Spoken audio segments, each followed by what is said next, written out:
Okay, picture this. You're driving down a pitch-black highway. The rain is hammering against the windshield, and a routine taxi fare suddenly spirals into a completely classified, physics-defying nightmare. Welcome to this explainer on one of the most unsettling cold cases we've ever looked at, The Last Passenger. Let's get right into it.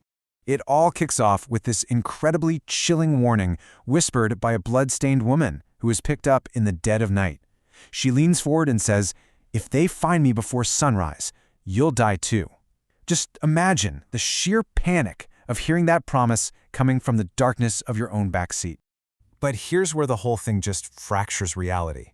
Investigators later confirmed that this exact woman, she'd already been dead for over a decade. And we're not talking missing, presumed dead. She was officially documented as deceased exactly 11 years prior to this ride. So, how did we get here? Let's trace it back to October 14th, 2019. It's late, the roads are completely rain-slicked, and a 42-year-old taxi driver named Daniel Reeves decides to accept an unusually high-paying fare. Now, the pickup location is a place called the Blackthorn Motel. And let me tell you, this isn't some quaint roadside stop. The Blackthorn has a deeply disturbing history. We're talking unsolved murders, unexplained disappearances, known drug trafficking, the whole shebang. It is an entirely abandoned, notoriously dangerous spot that locals literally will not go near after the sun goes down. Yet at exactly 2:13 a.m., the impossible happens.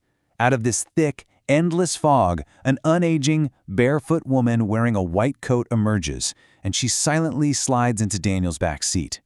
When he nervously asks if she maybe needs a hospital, her voice is just ice cold. She simply tells him to drive, do not stop, and whatever he does, never look back. As Daniel is driving, trying to process what's happening, his phone suddenly rings. Unknown caller ID. He answers, and there's a terrified man screaming this frantic warning: "If you picked up the woman from Blackthorn, leave the car now." And then, the line just goes dead.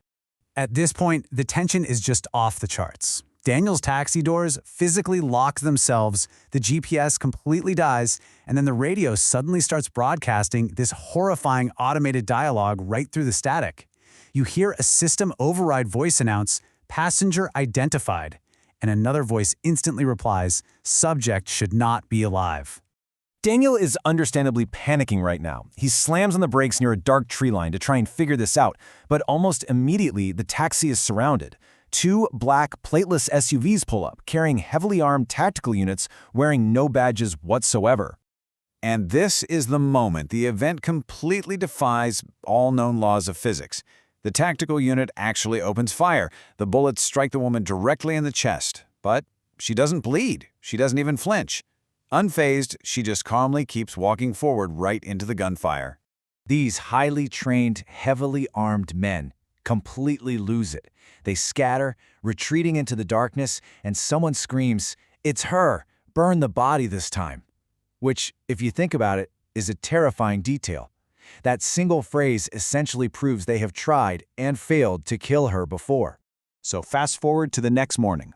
Local police raid the Blackthorn Motel to figure out what on earth went down on that highway. And underneath the rotting floorboards of room 23, they make a massive discovery: a completely hidden underground chamber.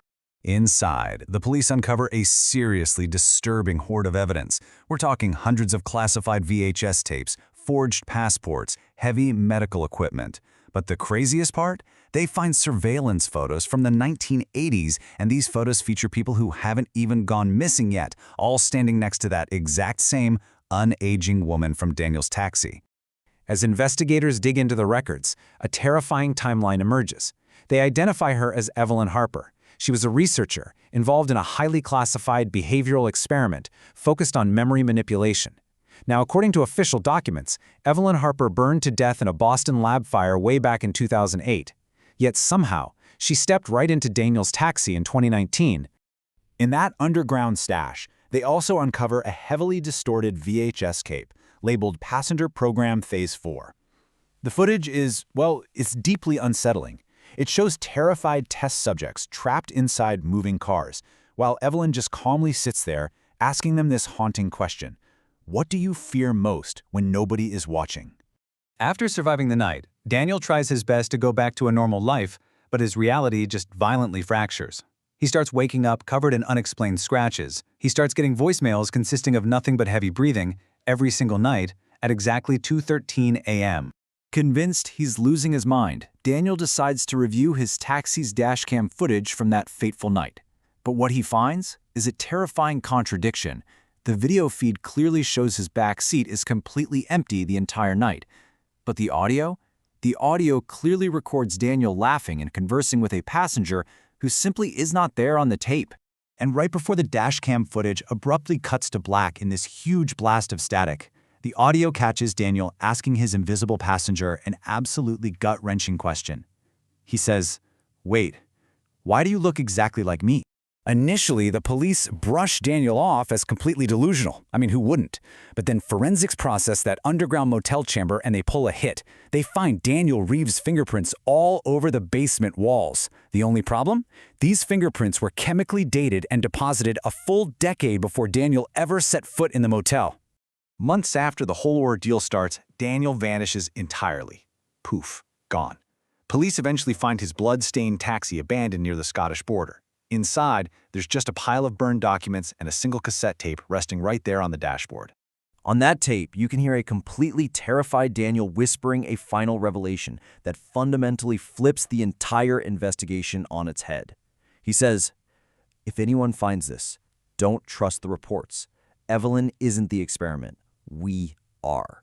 But before Daniel can even begin to explain what that actually means, this cold, emotionless system voice interrupts the tape with two chilling words: "Passenger acquired."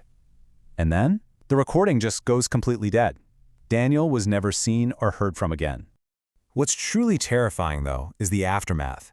To this day, drivers out on desolate UK and US highways are still reporting sightings of a barefoot woman in white, asking for a ride. But here is the kicker. When they check their rearview mirror to see if she's clear of the road, she is already sitting inside their car. So the crucial point I really want to leave you with in this explainer is this. Looking at all the evidence, the fingerprints, the dash cam, the tapes, are we looking at a real, highly classified psychological experiment regarding memory manipulation, or is this an outright supernatural nightmare? And more importantly, if you were driving alone at 2 a.m. on an empty stretch of highway, would you stop for her?